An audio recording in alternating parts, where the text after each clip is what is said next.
Alô você, o nosso vídeo já vai começar. Então, antes de começar, por favor, inscreva-se no nosso canal, curta e também ative o sininho para receber as novidades, tá bom? Bom dia, irmãos. Nós vamos iniciar a nossa aula aqui na sala do templo. Nós estamos estudando o Evangelho de Lucas. E a semana passada nós encerramos os 3 primeiros capítulos do Evangelho de Lucas. Não abordamos o ministério de João Batista, mas dá uma olhadinha rápida lá. Lucas capítulo 1, nós temos a predição do nascimento de João Batista, a predição do nascimento de Jesus. Temos o cântico de Maria, temos o nascimento de João Batista e o cântico de Zacarias. Então, os capítulos mais longos são 80 versículos do capítulo 1 de Lucas. No capítulo 2, nós temos aí o nascimento de Jesus, versos de 1 a 20. Jesus nasce em Belém e os anjos são os primeiros a fazerem a visita à manjedoura onde Jesus nasceu, os pastores. No versículo 21 de Lucas, capítulo 2, nós temos 3 obrigações que precisavam ser cumpridas, Jesus como judeu. A primeira delas, Jesus precisava ser circuncidado ao 8º dia. A circuncisão de Jesus, porque esse era o sinal externo de que Jesus Cristo era judeu. Tá certo? Por isso que nós, presbiterianos reformados, nós substituímos a circuncisão pelo batismo infantil. O batismo infantil não salva a criança, não é regenerativo. O batismo infantil é um sinal de que o filho do crente, por ser filho do crente, ele faz parte da igreja. Faz parte de uma aliança que Deus fez com Abraão, chamando ou dando a responsabilidade para os pais, na figura de Abraão, de ensinar a Bíblia às crianças, de ensinar a lei para as crianças, e ao mesmo tempo, esse sinal externo, que é a circuncisão, que identifica que aquela criança faz parte do povo de Israel. Tá certo? Jesus, ele não foi circuncidado porque ele creu que ele era um bebê de 8 dias, não podia crer. Jesus também não podia aceitar Jesus. Eu aceito Jesus como meu Senhor e Salvador, né? A circuncisão era um ato de identificação. Segunda coisa que acontece, versos 22 a 24, nós temos 2 obrigações, duas leis. A primeira, a lei da circuncisão. Segunda, a lei da purificação. A mulher, Maria, ela tinha que ir ao templo depois do resguardo, é assim que a gente usa, né?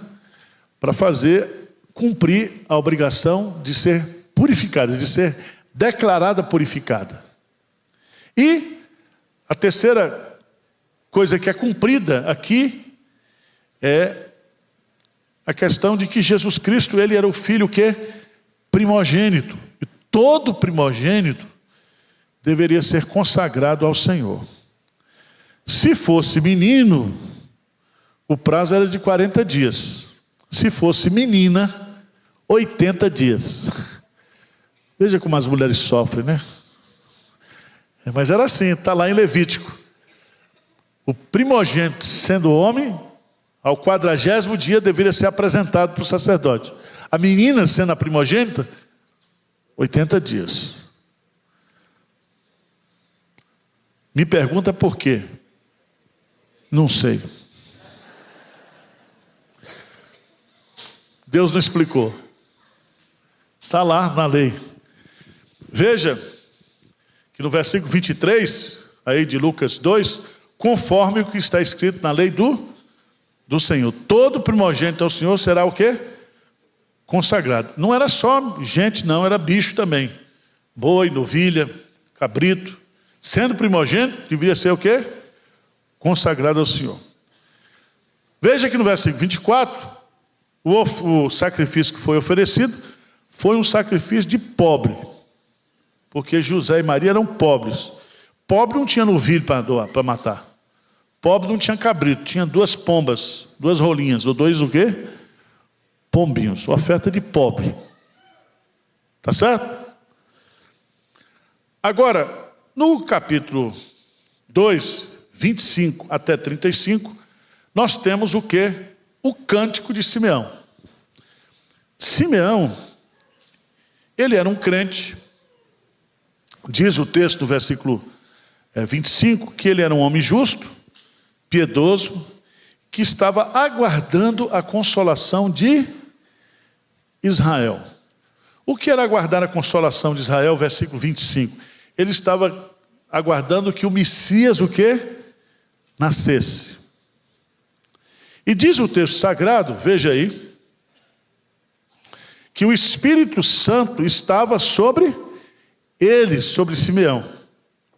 E o Espírito Santo, versículo 26, revelara para ele que ele, antes de morrer, ele veria quem? Cristo, o Senhor. Isso serve para você também, tá? Se você não é crente, antes de morrer, você precisa conhecer a Cristo, porque senão você vai para o beleléu. Você precisa conhecer a Cristo, você precisa receber a Cristo antes de morrer.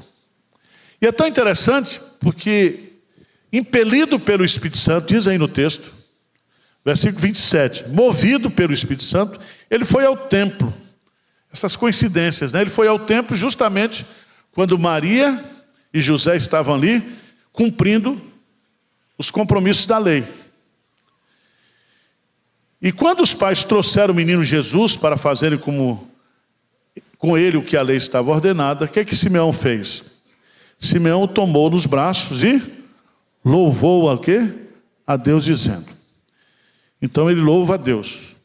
Agora, Senhor, podes despedir em paz o teu servo, segundo a tua palavra, porque os meus olhos já viram a tua salvação, a qual preparaste diante de todos os povos, luz para a revelação aos gentios e para a glória do teu povo, que é Israel.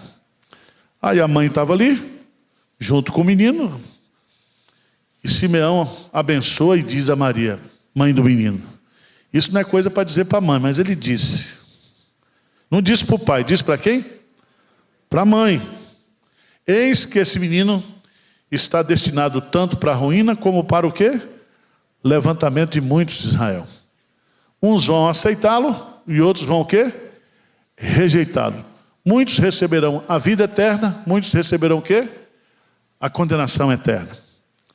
Segundo lugar, ele será alvo de contradição. Ele vai ser perseguido, ele vai ser questionado. Tá certo? E por fim, versículo 35, o que diz aí? Também uma espada traspassará a sua própria alma para que se manifeste os pensamentos de muitos, o quê? Ele vai morrer. Já pensou um negócio desse? Simeão disse isso para Maria quando? Quando o menino ainda era um recém-nascido. A sua vinda mudará a história. A história de muitas pessoas. A sua vida será uma vida de oposição. E a sua vida será uma vida de sofrimento. Ele veio para morrer. Uma espada o traspassará. Lembra que quando Maria está olhando para Jesus na cruz, Jesus olha para Maria e diz para o João, eis aí está o teu filho. Maria participou, viu e contemplou o sofrimento de Jesus na cruz. Agora, irmãos, todos nós sabemos que Jesus também, que Maria também viu Jesus ressuscitado, que os irmãos de Jesus se converteram a Jesus, está lá em Atos dos Apóstolos, capítulo 1, e que as primeiras reuniões de oração foram feitas na casa de Maria. Provavelmente ela já era viúva nesse tempo. Tinha outra Maria, que se chamava também Maria, a mãe de Marcos. 36 a 38, vamos ler aí, Lucas 3, 36 a 38. O que diz? Havia também uma profetisa chamada Ana, filha de Fanuel, da tribo de Assé, avançada em dias, que vivera com seu marido 7 anos, desde que se casaram. E que era viúva de 84 anos. Esta não deixava o templo, mas adorava noite e dia em jejuns e chegando naquela hora dava graças a Deus e falava a respeito do menino e todos os que esperavam a redenção de Jerusalém. Aqui nós temos uma mulher que era viúva,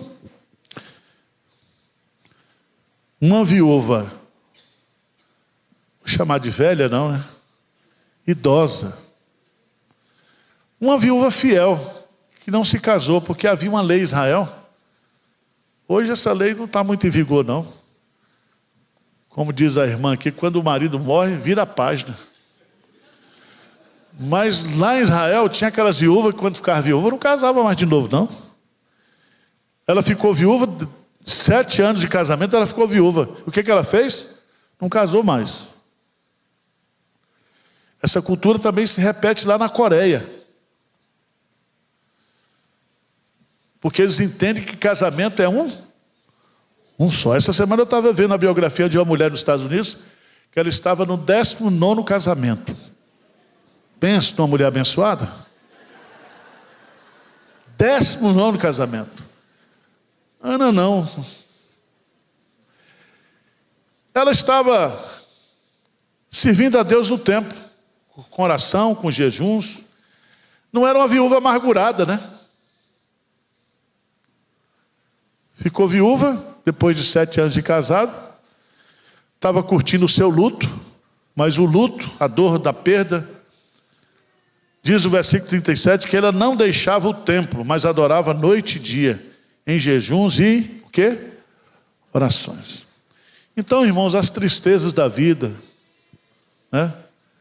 As tristezas da vida não podem impedir a gente de adorar Jesus. Eu estou vendo a Aninha aqui. Dá um sorriso, Aninha. Sua mãe distribuía doce. Eu estava lembrando da Dona Maria e achei lá, na minha geladeira, um restinho da última ambrosia que ela me deu. Eu acho que ela está lá no céu agora, fazendo ambrosia para os anjos. Eu sei que a dor do luto é triste. Mas sua mãe está lá com o Kirinovski, meu amigo. E nós vamos para lá um dia, tá? Fica triste. Certo, Kleber? Ela era especial. Especial. E essa semana eu estava vendo as fotos dela, de Dona Maria. Mas ela está com Jesus. A gente chora, que o luto é necessário. Mas a Bíblia diz que preciosa é aos olhos do Senhor a morte dos seus santos. Eu estou sentindo uma coisa esquisita, porque mais são os crentes que já foram quando eu cheguei aqui, do que os que estão aqui. Estou ficando preocupado. Sabe aquele cara que mora na vila e vai morrendo gente das casas ao lado e só falta dele? Eu estou preocupado. Mas Ana estava lá no templo, viúva, servindo ao Senhor, adorando o Senhor. E diz o texto, versículo 38, que chegando naquela hora dava o quê? Graças a Deus, e falava a respeito do menino a todos os que esperavam a redenção de Israel. Era uma viúva velhinha missionária, não parava de falar de Jesus. Eu me lembro muito da Marieta. Marieta, que é a irmã da Mercedes e da Marinalva. E a Marieta, cadê ela? Está aí? Marieta ia pregar nos ônibus e ficava brigando com o motorista. Porque ela dava o evangelho de João, o cara não recebia, ela brigava. É assim, Marieta? Briguenta. Então, Marieta, você é a nossa Ana aqui, tá? Continue falando de Jesus, até morrer. Tá certo? Quando você estiver enterrado assim, eu vou botar o Evangelho de João na sua mão. Se eu for para o seu enterro, se eu for para o meu. Breve. A morte é um mistério. Vi essa semana uma menina de 28 anos morreu, modelo. 28 anos. A morte não escolhe. A morte é democrática, né? Tem esse negócio de idade, não sei o quê. Deus chama a qualquer momento. Mas isso não tem nada a ver com a aula de hoje. Nosso tema aqui é compaixão. Capítulo 3. Aí tem o menino de Jesus em Nazaré. Encerra a adolescência de Jesus. Capítulo 3, a pregação de João Batista. Aí vem o batismo de Jesus. Capítulo 3, versículo 23 a 38, a genealogia de Jesus. Capítulo 4, a tentação de Jesus. Aí, capítulo 4, a partir do 14, Jesus começa o seu ministério. E aonde ele vai começar o seu ministério? Justamente pregando na cidade de Nazaré. E lá ele é rejeitado. É rejeitado. Depois, ele faz a cura do endemoniado em Cafarnaum. Depois ele cura, versículo 38 a 39, a sogra de Pedro. E você sabe que Pedro ficou tão chateado porque ele curou a sogra dele, que o negou por 3 vezes. Era para a sogra ter morrido. Aí Jesus foi e curou. Foi isso ou não? Tem gente que faz essa leitura, né? Mas não está nisso. Que ele curou. E depois, versículo 40 e 41, Jesus fez muitas outras curas.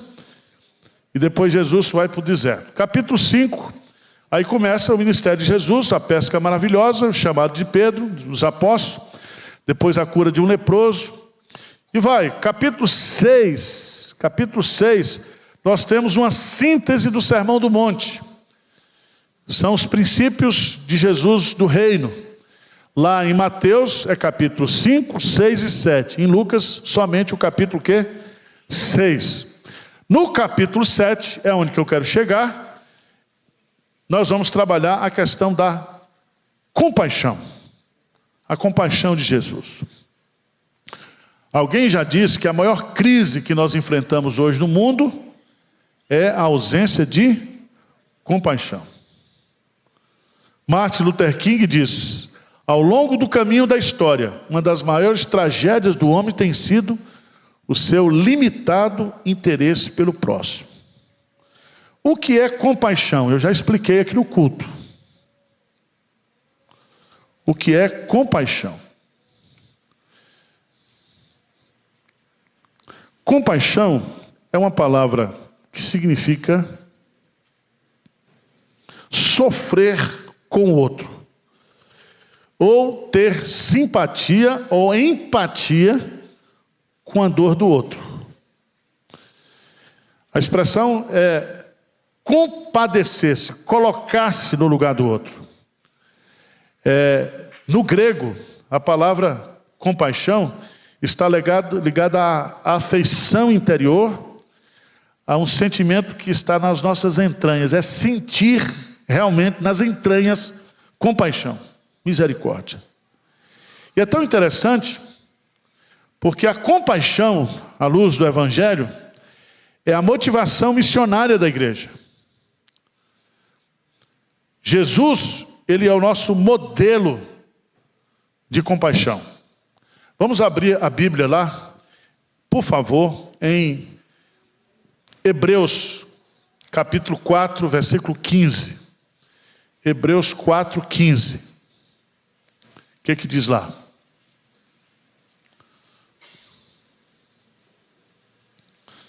Vamos ler juntos? O que diz? Porque não temos sumo sacerdote que não possa o quê?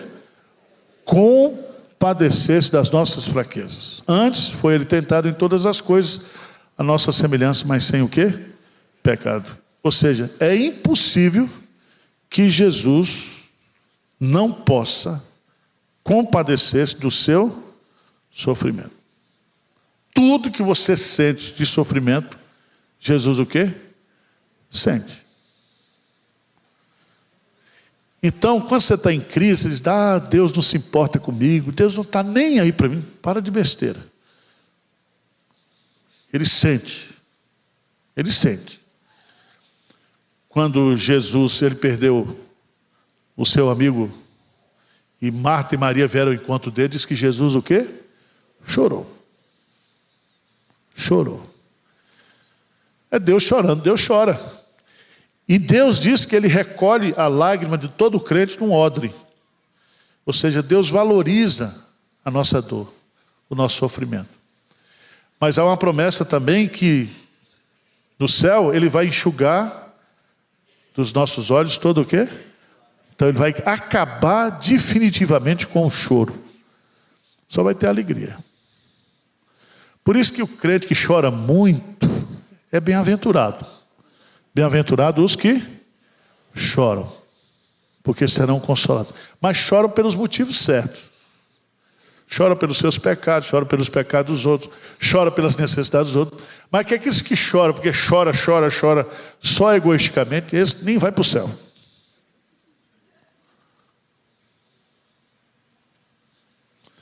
Mas vamos lá. Eu disse aqui, vou repetir. Você tem compaixão no seu coração? 3 critérios para você avaliar se você tem compaixão. Primeiro, é se você se preocupa com o outro, você é indiferente com a dor do outro. Se você é indiferente, primeiro você é psicopata. Todo psicopata, ele faz o outro sofrer e não sente a dor do outro. Jesus conta aquela história do homem que foi assaltado na estrada, a parábola do bom samaritano. Todos passaram, viram, mas não o quê? Se envolveram. Foram indiferentes. Se você tem compaixão, se você tem a compaixão de Jesus, você não é uma pessoa indiferente ao sofrimento das pessoas que estão ao seu lado. Ao seu lado. Segundo critério. Você é uma pessoa que não faz nada pelo outro. Além de indiferente, você é inerte.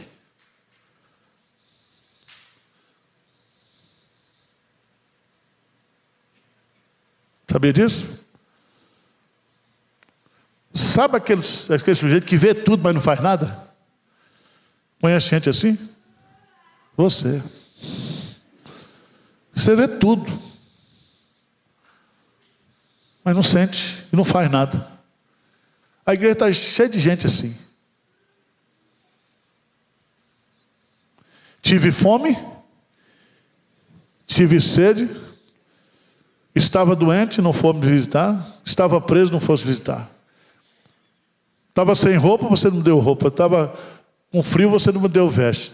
A gente vive um mundo da indiferença. Aliás, hoje nós vivemos uma sociedade indiferente. Eu estava vendo essa semana a crítica do prefeito e do pessoal que trabalha com os moradores de rua. Todo mundo se preocupa com o morador de rua, desde que não venha morar perto de casa. Já notou isso? É assim. Eu me preocupo muito. Desde que?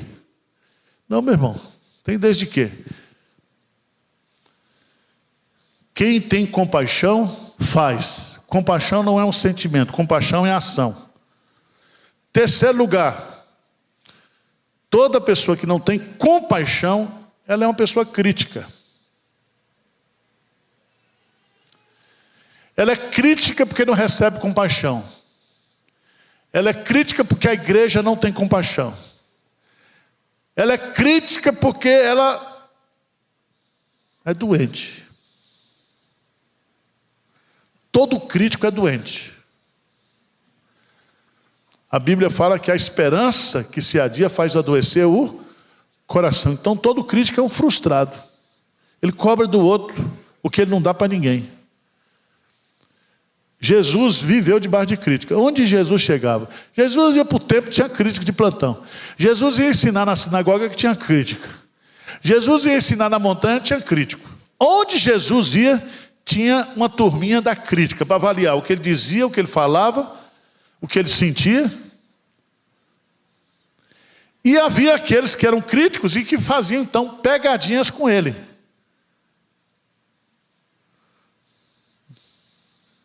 Perguntaram para Jesus, como é que se resume a lei e os profetas? Jesus falou assim, amarás a Deus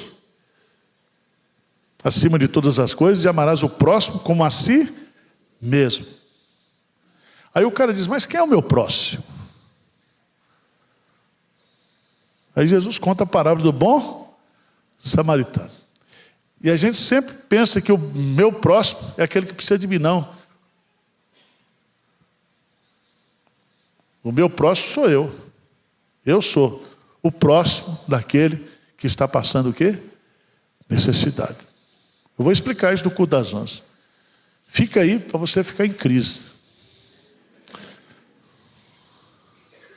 Tá certo? Hoje você vai se converter. Porque, irmãos, todo mundo quer fazer as coisas com o dinheiro dos outros. Todo mundo quer que os outros façam. Faça você. E pare de criticar os outros. Quem é você para criticar? Quem constituiu você juiz para avaliar a vida dos outros? A motivação dos outros? Tá certo? Fica zangado não. É só para você. 3 critérios. Para ver se você tem compaixão. Primeiro, se você é uma pessoa o quê? Indiferente. Segundo, se você é uma pessoa que faz alguma coisa pelo outro. Terceiro é se você é uma pessoa crítica. Você cobra, fala, mostra, aponta, pá. Vamos lá. Capítulo 7. A cura do servo de um centurião.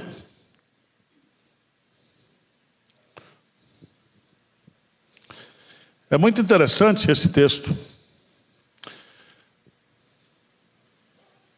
Tendo Jesus concluído todas as suas palavras dirigidas ao povo, entrou em Cafarnaum. E o servo de um centurião, a quem este muito estimava, estava doente, quase à morte. Tendo ouvido falar a respeito de Jesus, enviou-lhe alguns anciãos dos judeus, pedindo que ele viesse curar o seu servo. Estes, chegando a Jesus, com instância, lhe suplicaram, dizendo, ele é digno que se faça isso, porque é amigo do nosso povo e ele mesmo nos edificou a sinagoga. Então Jesus foi com eles, e já perto da casa, o centurião enviou-lhes amigos para lhe dizer, Senhor, não te incomodes, porque não sou digno que entres em minha casa? Por isso eu mesmo não me julguei digno de ter contigo, porém, manda uma palavra e o meu rapaz será curado. Porém, porque também eu sou sujeito à autoridade, e tenho soldado às minhas ordens, e digo, este vai, e ele vai, e outro vem, e outro ele vem. E o meu servo faz isso, ele faz. Ouvindo essas palavras, admirou-se Jesus dele, e voltando-se para o povo que o acompanhava, lhes disse, afirmo-lhe que nem mesmo em Israel achei fé como esta. E voltando para casa, os que foram enviados encontraram o quê? Curado o quê? O servo. Aqui nós temos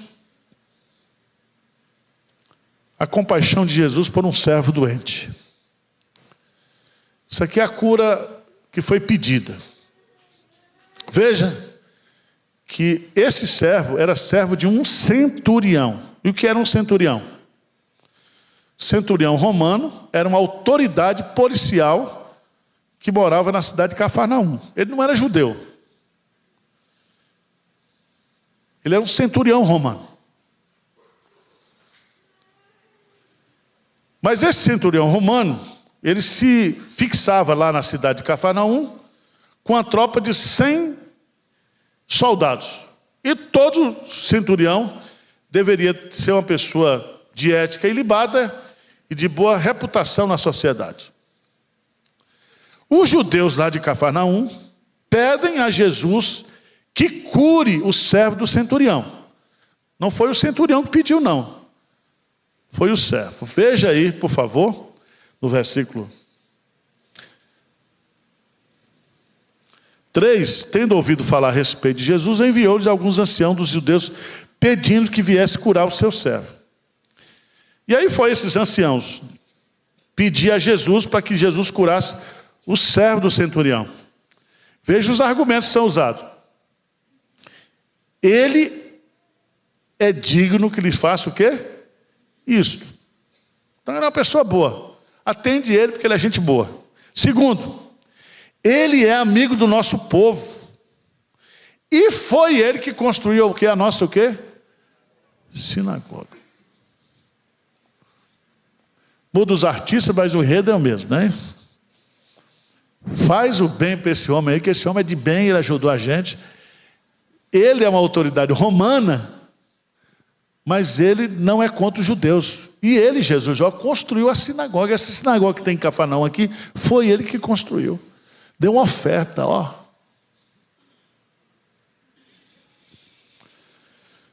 Jesus, então, foi com eles. Foi à casa desse centurião. E o centurião disse para Jesus, né? Já perto da casa, o centurião enviou-lhe amigos para dizer: Senhor, não te incomodes, porque não sou digno que entres o que na minha casa. Aqui nós temos algumas lições. Eu vou explorar aqui, porque eu quero chegar no ponto final. É que Jesus atende o pedido dos judeus e recebe um recado do centurião. E esse recado vem com 3 confissões. Primeiro, não sou digno. Significa que o oficial, ele era humilde. Ele reconhece que Jesus Cristo é mestre. Ele chama Jesus de mestre, de Senhor. Ele reconhece o senhorio de Jesus. Versículo 7, veja lá. Ele crê na palavra e na autoridade de Jesus. Ele diz: por isso eu mesmo não me julguei digno de ter contigo. Porém, manda uma palavra e o meu rapaz será o quê? Curado. O Senhor é tão poderoso que eu só preciso vir na minha casa. Não, manda daí. O homem era crente mesmo. Terceira coisa. Versículo 8. Vamos ler juntos o que diz? Porque também eu sou homem sujeito à autoridade e tenho um soldado às minhas ordens. E digo a este: vai, ele vai. E a outro: vem, e ele vem. E ao meu servo: faz isso, e ele o quê? Faz. Ou seja, o Senhor não somente tem autoridade, mas o Senhor tem também o quê? Poder para fazer o milagre, para curar o quê? O meu servo. Jesus então se admira, faz um elogio. Veja no versículo 9: afirmo que nem mesmo em Israel achei fé como esta. Não achei em Israel, achei no centurião o quê? Romano. A mesma coisa Jesus fala para aquela mulher Ciro-fenícia. Lembra lá de Mateus 15? Ó mulher, grande é a tua fé. A fé de uma mulher Ciro-fenícia. Jesus então cura.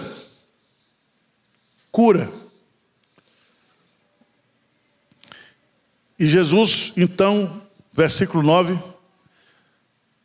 admira-se das palavras do centurião e testemunha: nem mesmo em Israel achei como esta, fé como esta. E o que é que nós aprendemos aqui, gente?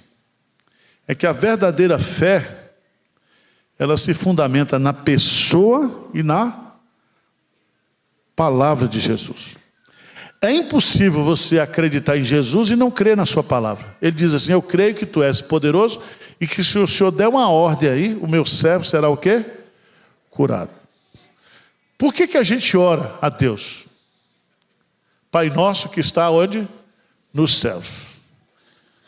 Porque é lá dos céus, na sala do trono, que Deus o que dá? O que? As ordens. Então a oração serve justamente para a gente pedir para Deus que Ele ordene.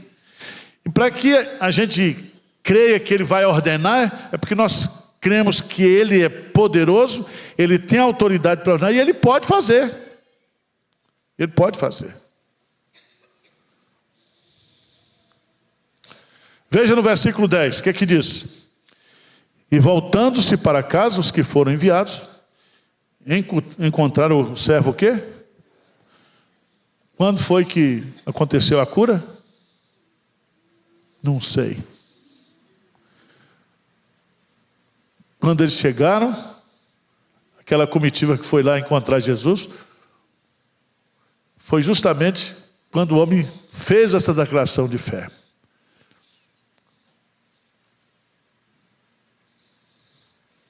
Vocês estão desanimados. Mas vamos lá. O que é que Lucas está querendo nos ensinar aqui? A compaixão de Jesus.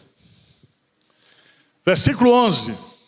No outro dia, depois de dormir, acordar, em dia subsequente, dirigia-se Jesus a uma cidade chamada Naim.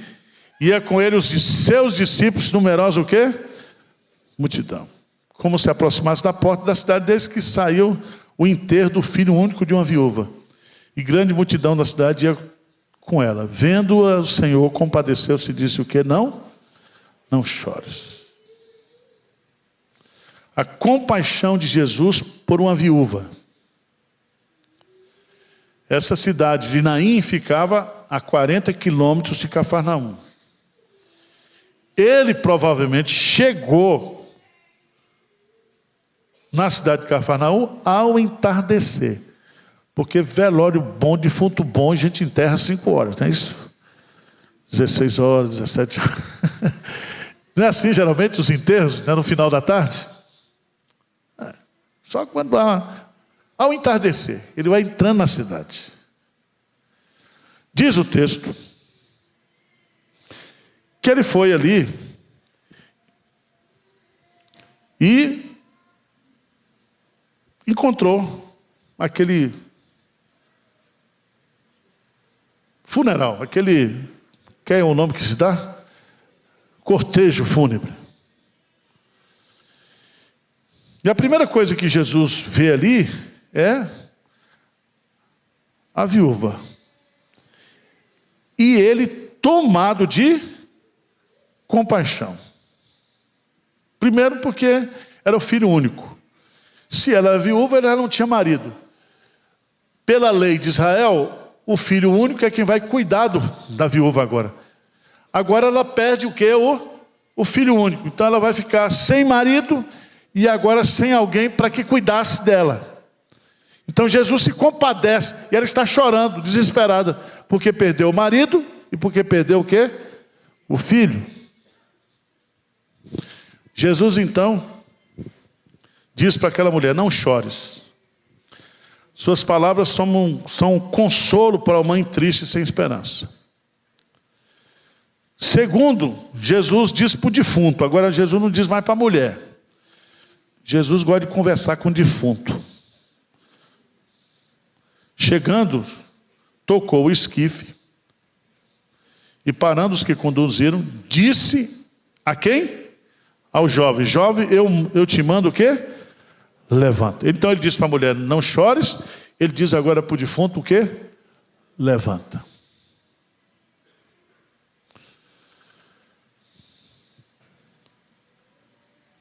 Jesus só usou uma palavra de ordem para o rapaz. Ele se levantou, começou a falar, e Jesus chega ao objetivo da sua compaixão, versículo 15. Lê comigo o versículo 15, por favor. Sentou-se o que estivera morto e passou a falar. E Jesus o quê? Presta atenção, uma lição muito importante. Quando a gente fala de compaixão pelas pessoas, a gente fala de restituir para as pessoas aquilo que ela perdeu. Está entendendo? Às vezes a pessoa, ela precisa de compaixão porque ela perdeu o quê? Perdeu o prazer pela vida. Estou falando de coisas, né, na área emocional, na área assim. Então, movido de compaixão, Jesus resolve o problema da mulher para que aquela mulher fosse restituída na sua alegria de viver. Ela foi restituída, teve o seu filho restituído, consequentemente ela teve restituída a sua alegria de viver, ela teve restituído o quê? A sua providência, o seu cuidado. Jesus deu para ela tudo que a morte tirou dela. Isso é o quê? Compaixão. Compaixão. Irmãos, tem muita gente na igreja, por isso que crescem esses pastores coach aí. Muita gente que com autoimagem muito negativa e sem atitude. Certo? Às vezes o cara não tem problema, ele é o problema. Eu digo isso no meu aconselhamento, que é um aconselhamento rápido e confrontativo. Eu não tenho paciência.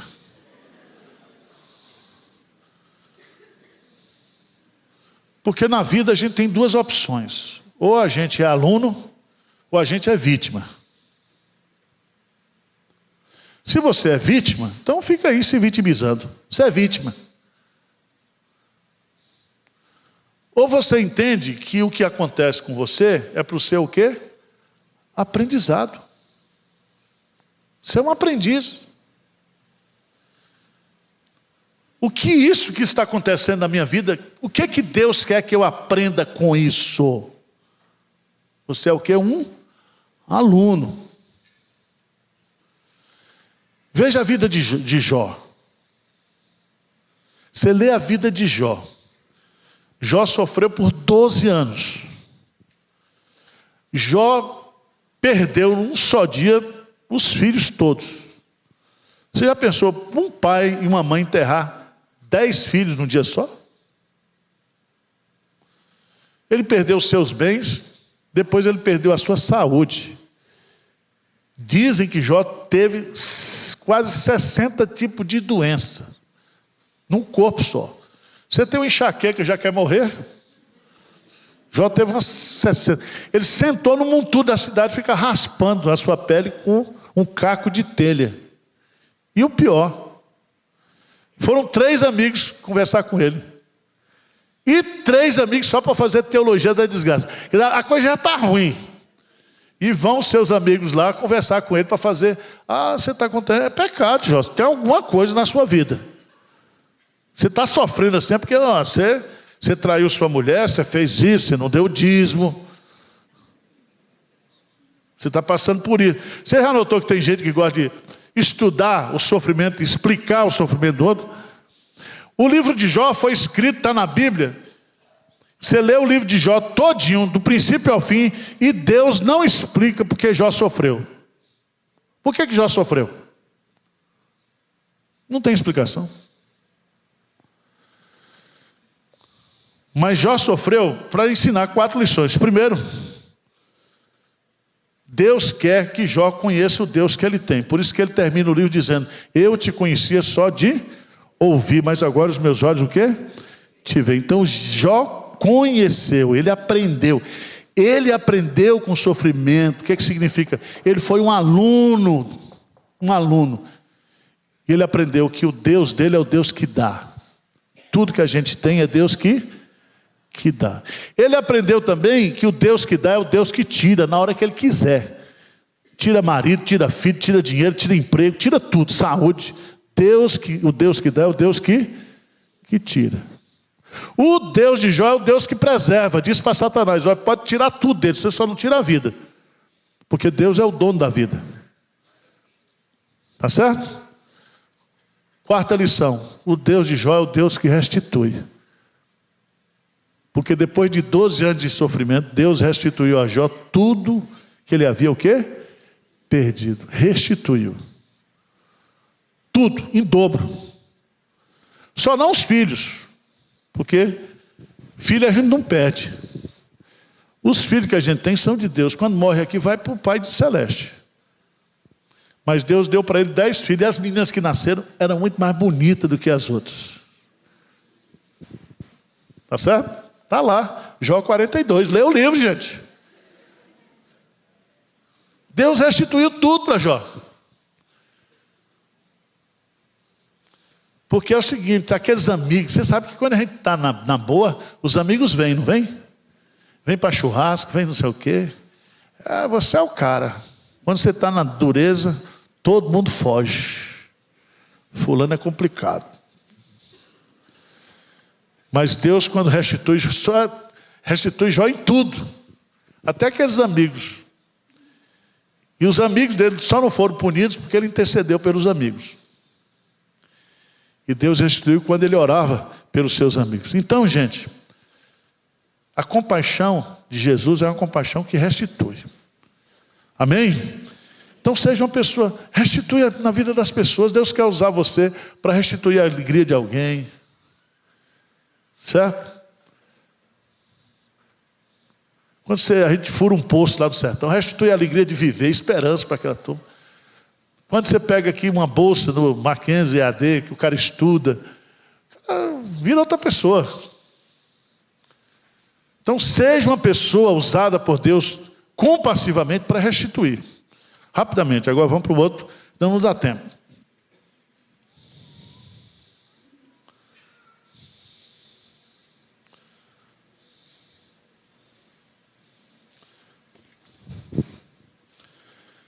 João envia mensageiros a Jesus. Versículo 18. Vamos ler juntos? 7:18. Todas essas coisas foram referidas a João pelos seus discípulos. E João, chamando 2 deles, enviou ao Senhor para perguntar: és tu aquele que estava para vir, ou havemos de esperar o quê? Outro. João Batista aqui está preso. Foi preso por Herodes. E ele estava numa masmorra lá perto do Mar Morto. João Batista está velho, está esquecido. João Batista está em crise. Você conhece gente crente que quando fica velho ou passa por uma situação, fica em crise? Quais foram os maiores testemunhos que Jesus recebeu? Foram os testemunhos de quem? João Batista. João Batista disse para Jesus assim: eis o Cordeiro de Deus que tira o quê? A turma se reuniu e disse: João Batista, tu não és um Messias, não, cara. Olha o seu ministério aqui. Todo mundo sai de todo lugar para ouvir seus sermões. E sermão de arrependimento. Ele diz: não, eu não sou o Messias. Eu sou aquele que estou preparando o caminho do Messias. Eu não sou digno de desatar o quê? As suas sandálias, as correias das suas sandálias. João Batista deu testemunho de Jesus. Quem foi que batizou Jesus? Hein? João Batista. E quando João Batista batizou Jesus, ele ouviu uma voz do céu: este é o meu filho amado, a quem me compraz. A ele ouvi. João Batista, então, foi a maior testemunha que Jesus Cristo veio. Mas está velho. Está numa crise, está isolado, triste. Aí ele manda, veja lá, versículo 19. Enviou-os ao Senhor para perguntar: és tu aquele que estava para vir, ou havemos de esperar outro? Presta atenção. Essa pergunta poderia ter sido feita por qualquer momento por João Batista. Concorda comigo? Quem concorda comigo diz sim. Porque João Batista sabia que era Jesus. Sabia ou não sabia? Mas agora ele está em crise. Fui para o cemitério, fiz, rapaz, um funeral bonito, um crente amigo meu. Aí eu entrei no carro e eu falei: e se não tiver céu? E esse cara for para o inferno? Entrei em parafuso.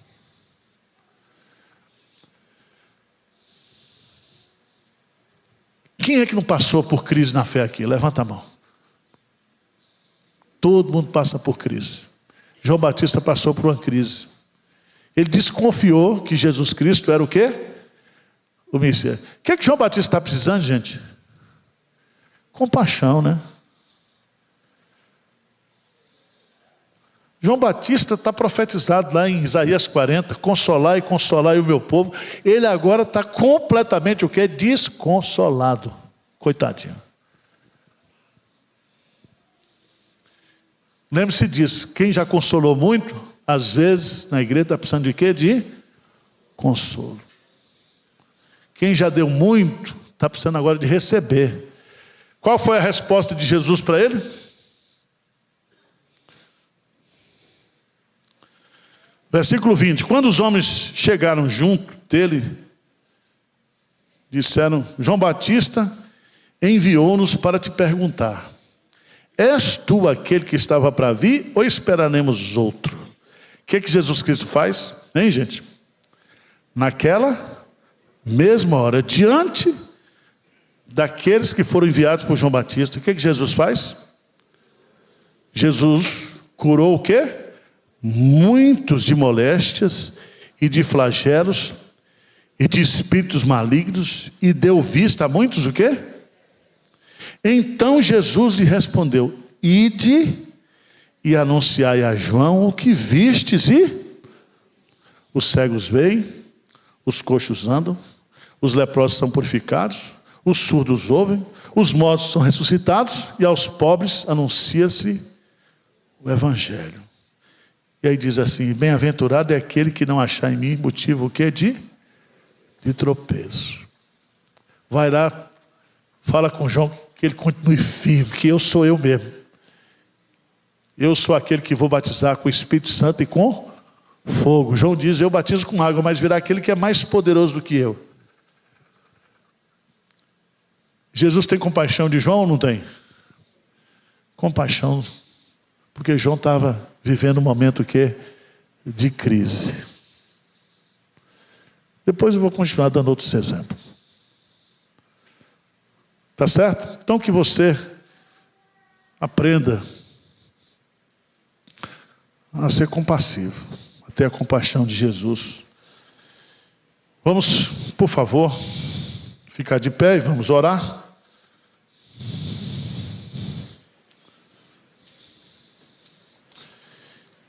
Eu queria que você, se você puder essa semana, né, ler o Evangelho de Lucas, pega uma chave bíblica e identifica essas palavras aí: compadeceu-se, compaixão. Compaixão. Tá certo?